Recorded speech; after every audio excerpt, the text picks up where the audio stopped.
am Holly Mason. I'm Colleen. And what brings you in today, Colleen? Well, let's back up a second. How's your day been? Pretty grim. Why is that? Well, I just seem to be at the bottom of a pit and can't get out, and if I can't make some changes, I don't have much of a future left. It's just, I just feel hopeless. What do you think has put you at the bottom of your barrel? Well, my family says I'm an alcoholic. And if I don't change, they're going to institutionalize me or put me in some type of rehab center. And if I can't get things straightened out, they say I can't be part of the family. I'm going to have to leave or they're going to leave me. And so, as a first step, I thought I would come and talk to you. I'm not even sure I am an alcoholic. What kind of activities lead your family to think that you're an alcoholic? Well, I have a six-pack every night. I fall asleep in my chair. I don't remember what happened.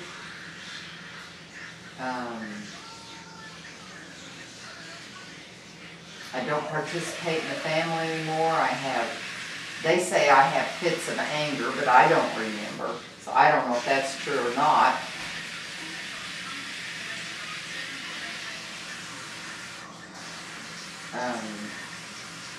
I get up in the morning and I have to have another beer to get going in the morning, and lots of times I go to work drunk.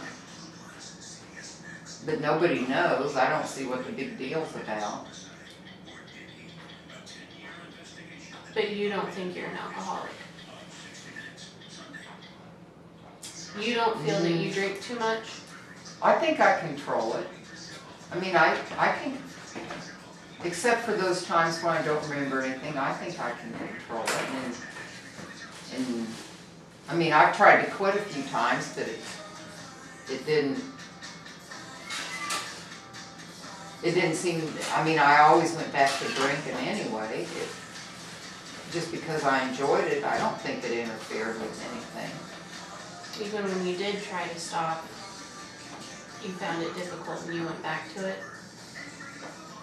Yeah, but I really think I could stop anytime I wanted to, if I really wanted to. Do you want to stop now? Well, I guess I do to save my family. Your family is very important to you? Oh, it's everything. I mean, I have kids in school. I've got my wife that I've been married to for 30 years, and then all the extended family. You know, if they leave or if I have to leave, why then I lose them too. I mean, my family's everything. So, you know, I want to try and work with them, or I want to try and be what they want me to be, so that we can continue to be a family and be happy again. So, yeah, I guess I do want to quit. What do you think you said you need to quit and be what your family wants you to be. What does your family want you to be? They don't want me to drink anymore, because then they say that I'll be more involved, I'll be able to hold down a job. The money we spend on the beer, while we could spend on family.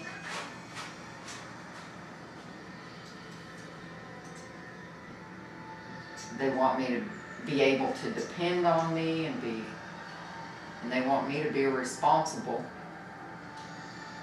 Which, you know, my husband says that when I'm not, that when I, boy, you know, he can't depend on me because he never knows if I'm gonna be sober enough to go pick up the kids or, you know, if I might get in an accident or, so.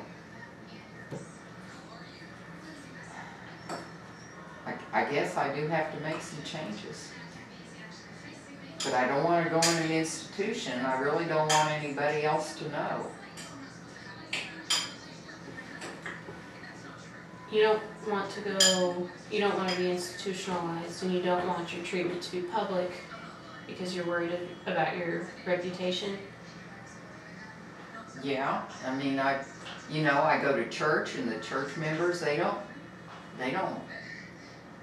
think I'm an alcoholic, and I hide it at work, and I'm afraid that I'd lose my job if they thought I was an alcoholic.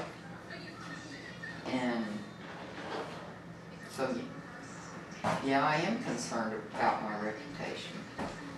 You know, my kids' parents, or my kids' friends' parents, they probably wouldn't let me take their kids different places because they'd never know if I was driving after I'd been drinking or not, if they knew, so. You've mentioned your kids a couple of times now.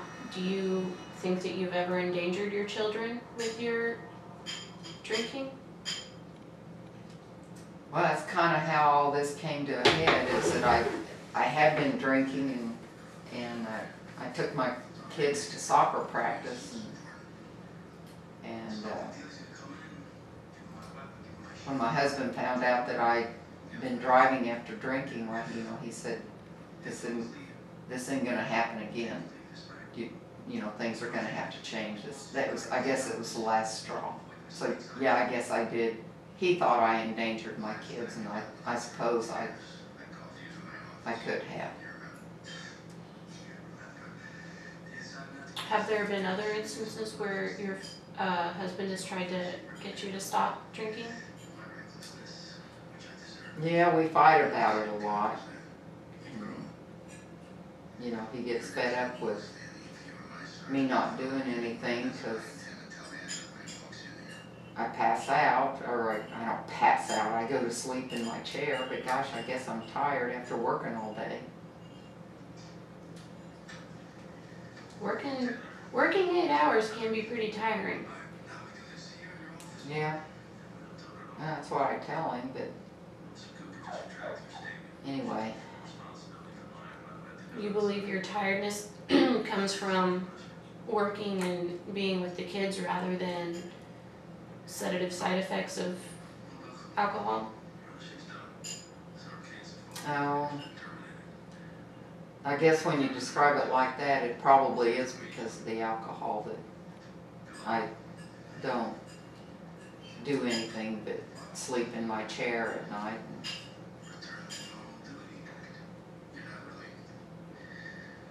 So, you know, if I don't have a drink or have some beer, why then I get kind of shaky, so.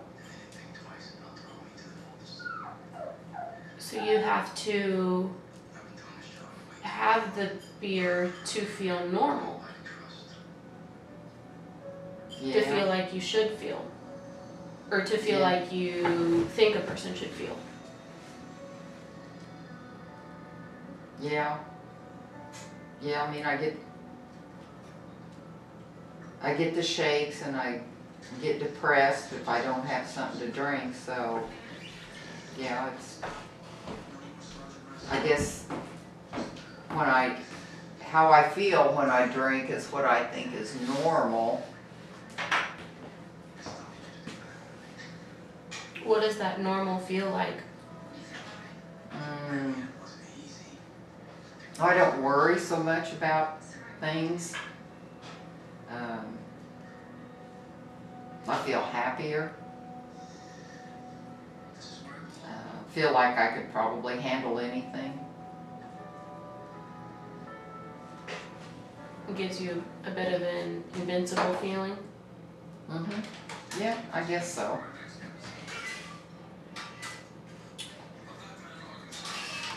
seeing the amount of accidents that happen to teenagers around here, and people always say that teenagers think they're 10 feet tall and bulletproof and invincible, and then seeing what happens to them, do you think invincible is a feeling that is a good feeling to have, or do you think that you should be concerned with activities that you're participating in?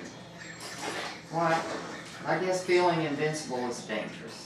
It's dangerous for me or anybody that I'm responsible for, so it's not right. It's not safe.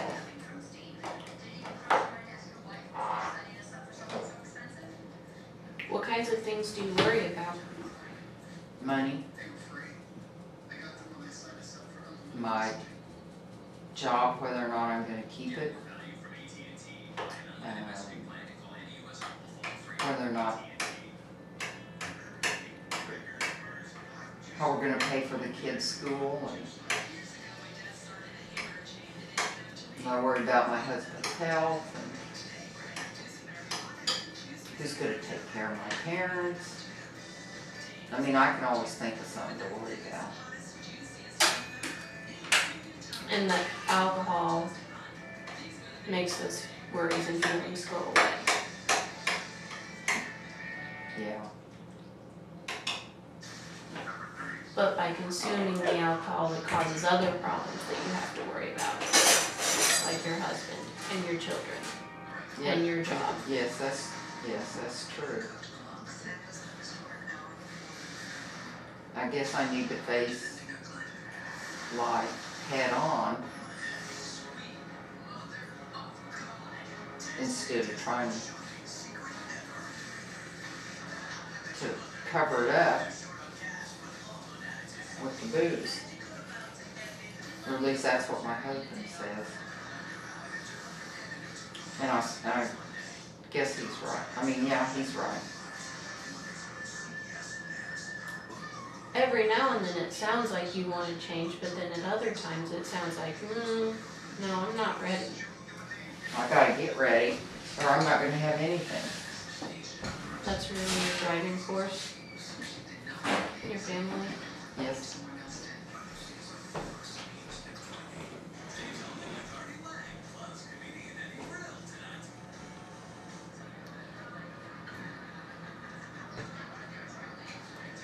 Do you think I'm an alcoholic?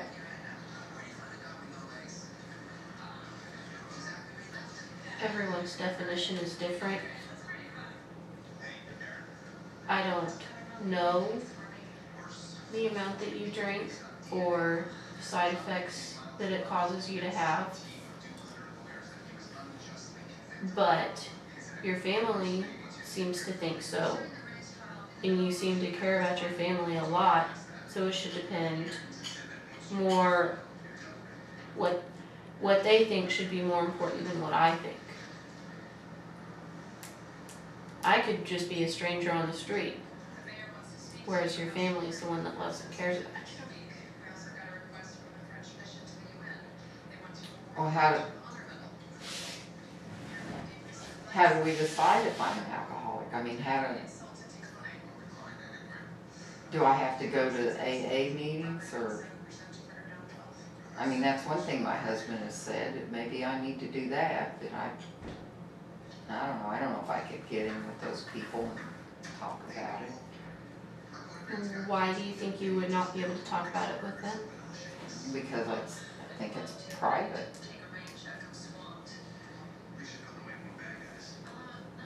Very true.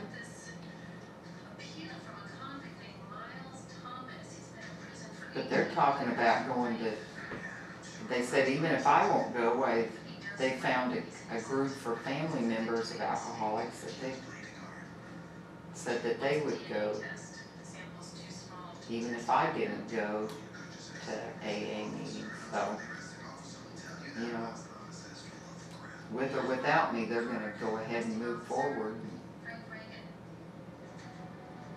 And I want to be part of it. It sounds like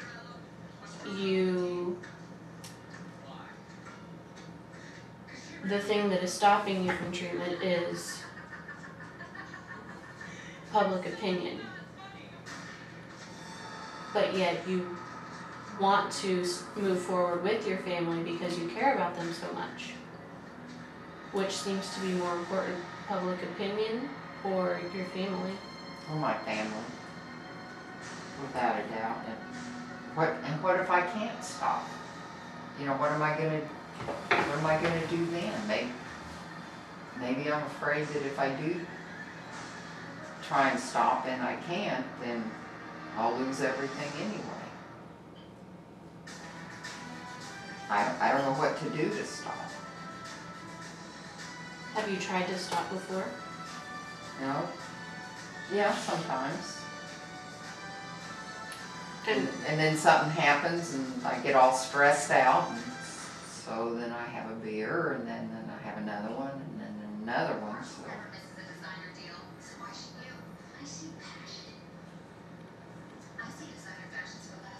So I guess I haven't tried, and I couldn't. So maybe I can't control it. I guess I can't.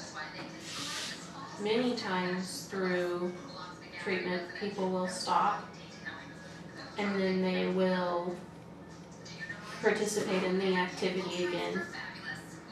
And then they will decide, oh, nope, I don't want to do that.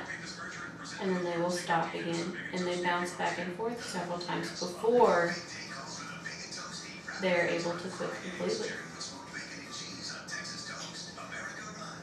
So even if I do fall off the wagon, I still got hope? I believe so. So do I have to take any medicine or anything, or do I just have to talk, or? That's ultimately up to you, about how you want to go about treating. Oh, I mean, I've been this way for so long, I don't know any other way to be.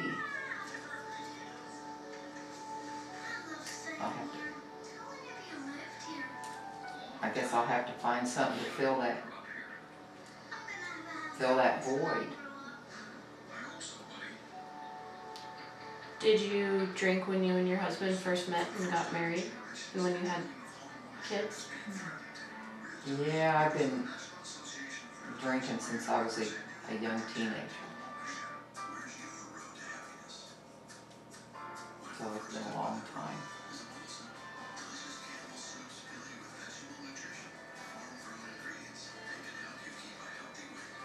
Your family, again, we keep going back to family. Your family sounds very, very important to you. Why? Maybe you could fill that hole that the alcohol has left with your family. Well, that'd be a place to start. I'm sure that they'd love to have me be more active in what they do.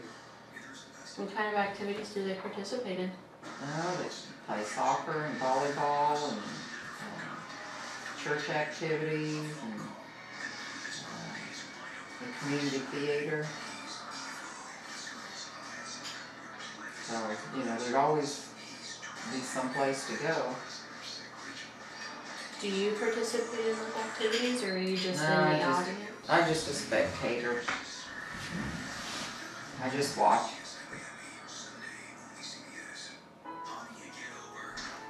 I suppose I could play like intramural volleyball or something like that, and that would get me out of the house. Because I do better when I'm around people, and it's when I'm alone that I can't seem to stay away from the alcohol.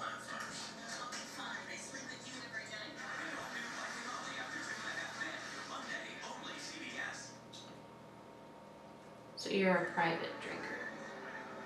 Mm-hmm. Yeah, if we're out with friends or something, I can stop at one drink. It seems like it's when I'm at home that I can't stop.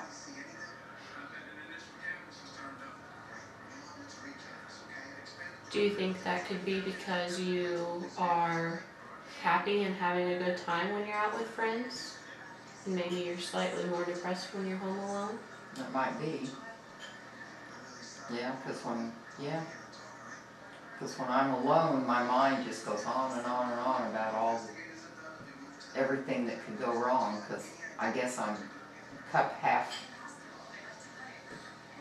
empty person instead of a cup half full. I just think of everything that could go wrong. And then I start drinking so I don't think about it anymore. Well, instead of the things that could go wrong, what are some things that could go right? Well, all the things I worry about might never happen.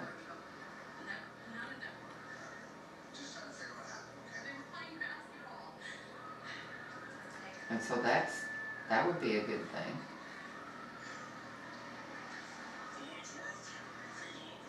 And whether I drink or not, it's going to happen anyway, so I guess it doesn't really matter whether it's going to happen whether I'm drinking or not, so I just need to learn to not think those negative thoughts all the time. What are some positive thoughts you could replace those negative thoughts with?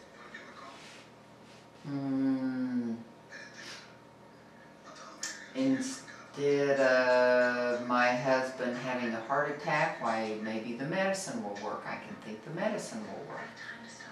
Instead of my kid getting hurt in a volleyball game, maybe it will lead them to a scholarship to go to college, and then that would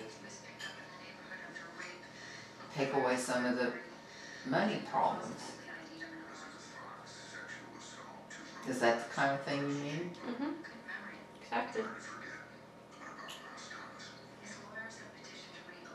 We've run out of time for today, but between now and our next meeting, when you find yourself thinking those negative thoughts, see if you can replace them with some more positive things, like what you just did. Or maybe you can try to become more involved with the family. Instead of staying home, go out with them to their practices and rehearsals. Does that sound doable? Yeah, it does. Do you have any questions? No, not right now. Well, I will see you next week, same time. Does that sound good? That'll be fine. Alrighty. Thank you for coming in today. We'll see Thank you you. next week, Chloe. Okay, thank you, Holly.